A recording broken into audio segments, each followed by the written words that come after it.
Iran, America और Israel के बीच जो हालात हैं उससे जुड़े सारे अपडेट्स मैं आपको बताऊंगा।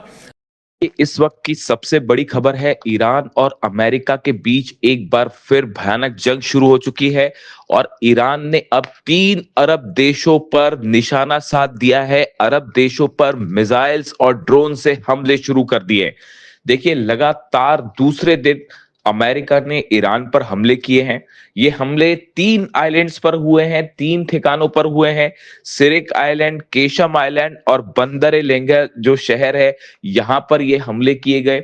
10 मिलिट्री साइट्स को, ईरान की 10 मिलिट्री साइट्स को जो है वो निशाना बनाया गया है। और खास तौर पर ये जो हमले थे, ये केशम और सिरिक आइलैंड पर किए गए।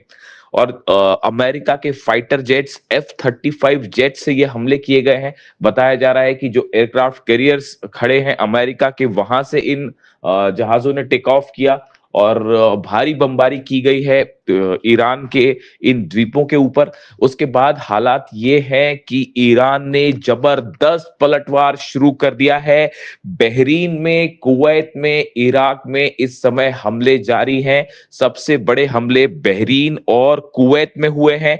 कुवैत में अली अल सलेम एयर बेस पर ईरान ने खैबर मिसाइल से बड़ा अटैक किया है और बड़े नुकसान की खबरें आ रही हैं। अमेरिका के बेस को एक बार फिर ईरान ने दहला दिया है और बड़ा नुकसान हुआ है, यहां पर इस तरह की खबरें आ रही हैं।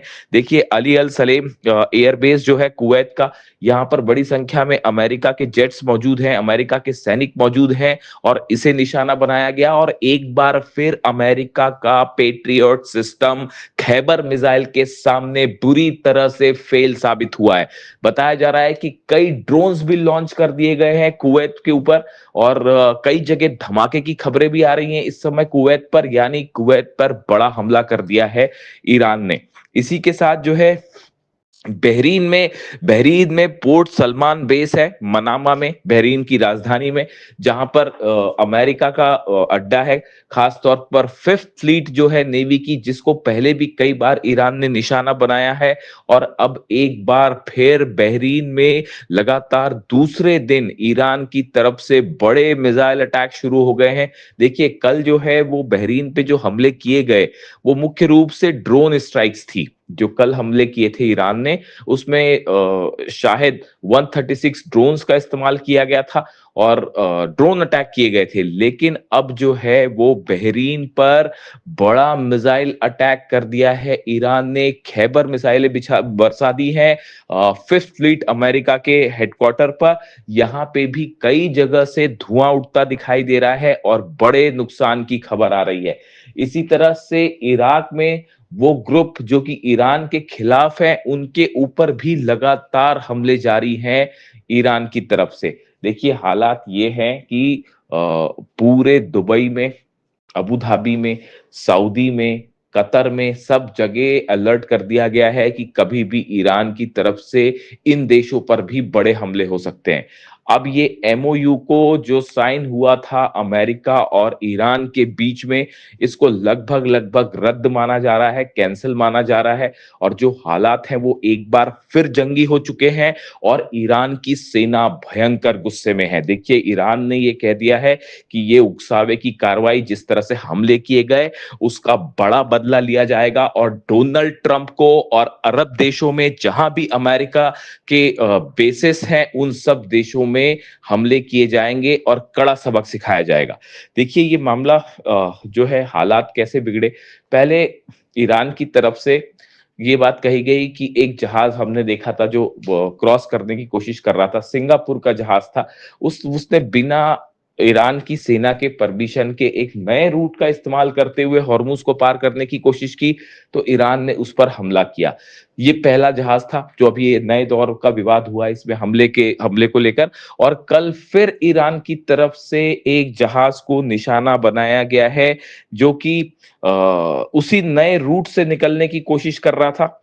और इसको ईरान की तरफ से जो है वो वार्निंग दी गई कि इस जहाज को रोकने के लिए कहा गया, लेकिन ये जहाज नहीं रुका। इस पे पनामा का फ्लैग लगा हुआ था, पनामा फ्लैग शिप था, MT कीकू इसका नाम बताया जा रहा है और इसमें 2 मिलियन बैरल ऑयल था, 2 मिलियन बैरल ऑयल भी इस पे था। ईरान की तरफ से इसे रोकने की बात कही गई, वार्निंग्स दी गई, लेकिन जहाज नहीं रुका तो ईरान ने हमले कर दिए। देखिए दरअसल अब ये पूरी जंग जो है वो हॉर्मूज पर कंट्रोल को लेकर शुरू हो गई है।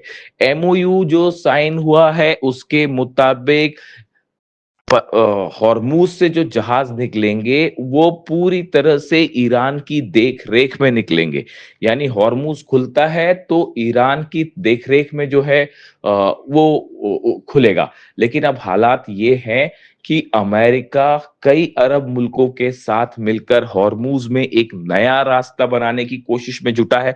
वो पूरी तरह से ईरान को बाईपास करके यहां से जहाज निकालना चाहता है। ये एक बड़ी साजिश बताई जा रही है अमेरिका की कुछ अरब देशों के साथ मिलकर हॉर्मूज में, ऐसा ईरान का कहना है। ईरान ने साफ कर दिया है कि हॉर्मूज ईरान का था, ईरान का है और ईरान का रहेगा, और यहां पर किसी तरह की साजिश होगी तो उसका जवाब खैबर मिसाइलों से दिया जाएगा, उसका जवाब ड्रोन से दिया जाएगा। और हॉर्मूज में एक बार फिर ईरान की तरफ से जो हमले हुए हैं उसने ये साबित कर दिया है कि अमेरिका चाहे लाख कोशिश करे, किसी भी अरब देश के साथ मिलकर कोई कोशिश कर ले हॉर्मूज पर कंट्रोल करने की, लेकिन हकीकत यह है कि हॉर्मूज में ईरान की परमिशन के बिना परिंदा भी पर नहीं मार सकता। और पिछले 2 दिन से ये हमले हो रहे हैं, ये बात एक बार फिर बता रहे हैं कि अमेरिका को मुंह की खानी पड़ेगी हॉर्मूज में।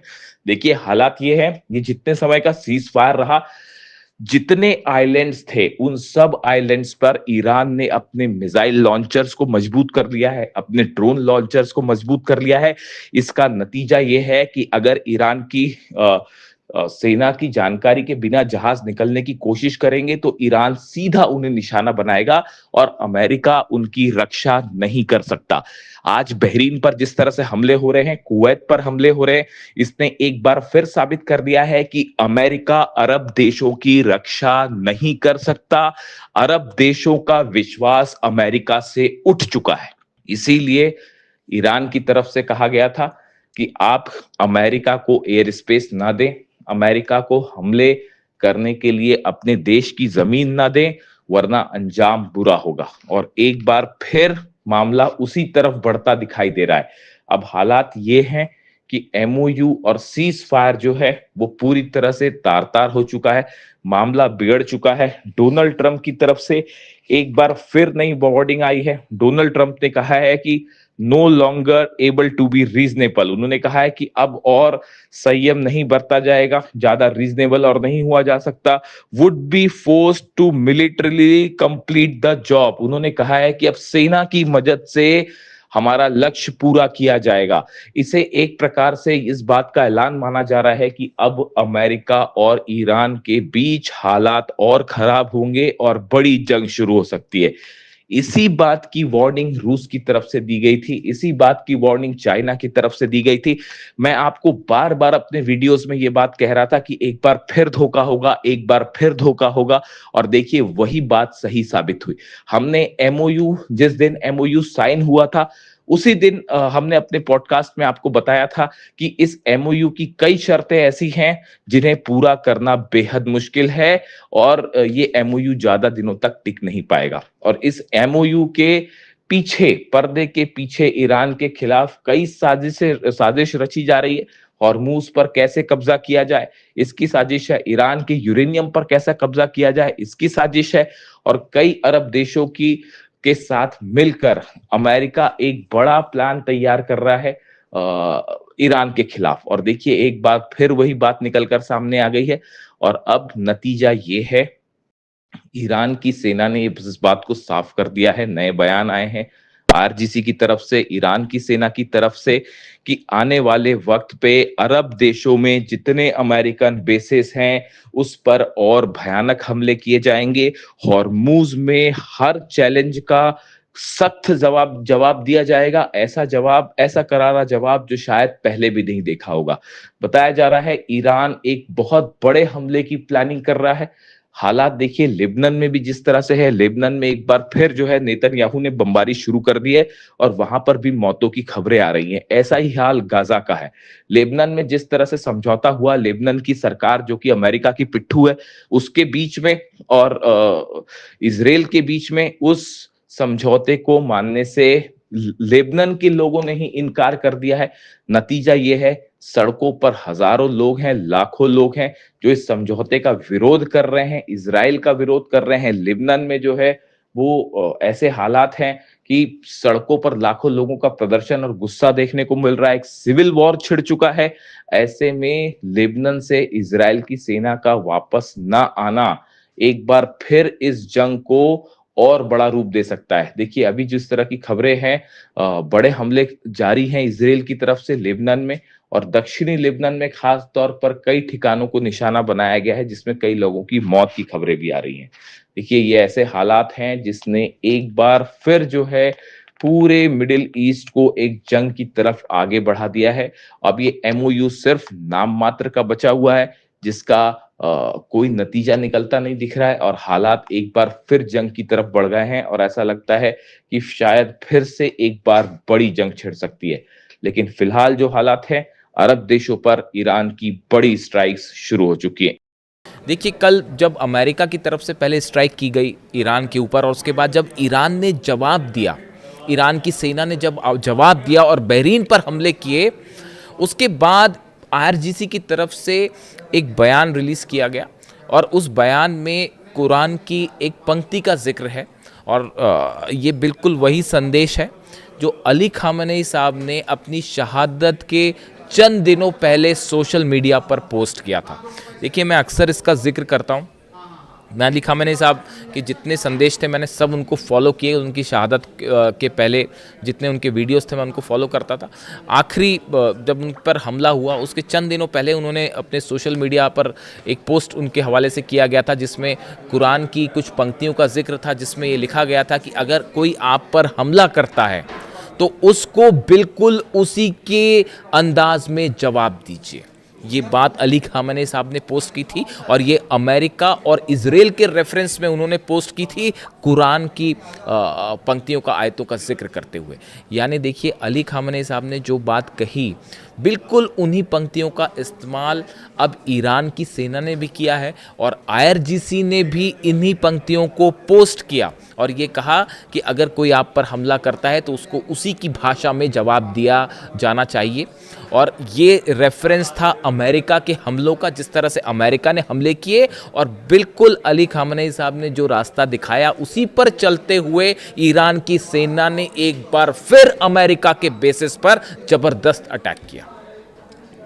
मैं इसीलिए अक्सर कई बात ये कहता हूँ कि अली खामेनेई साहब हमारे बीच में नहीं है, लेकिन उन्होंने अपनी सेना के लिए एक ऐसा विजन छोड़ दिया है, ईरान की जनता के लिए, ईरान के 9 करोड़ लोगों के लिए वो विजन छोड़ दिया है जिससे कभी ना अमेरिका और ना इजराइल ना ही कोई और मुल्क कभी ईरान को नहीं हरा सकता। हराने की बात तो छोड़िए, आज ईरान सब पर अकेला भारी पड़ रहा है, चाहे वो अरब देश हो, चाहे अमेरिका की फोर्सेस हो, चाहे नेतन्याहू की फोर्सेस हो। और इसके पीछे यही विजन है, यही प्लानिंग है, यही दूरदृष्टि है जो अली खामेनेई साहब ने अपनी सेना को विजन दिया। इसीलिए मैं कहता हूं कि वो न सिर्फ एक अच्छे सुप्रीम लीडर बल्कि बेहतरीन मिलिट्री कमांडर भी थे।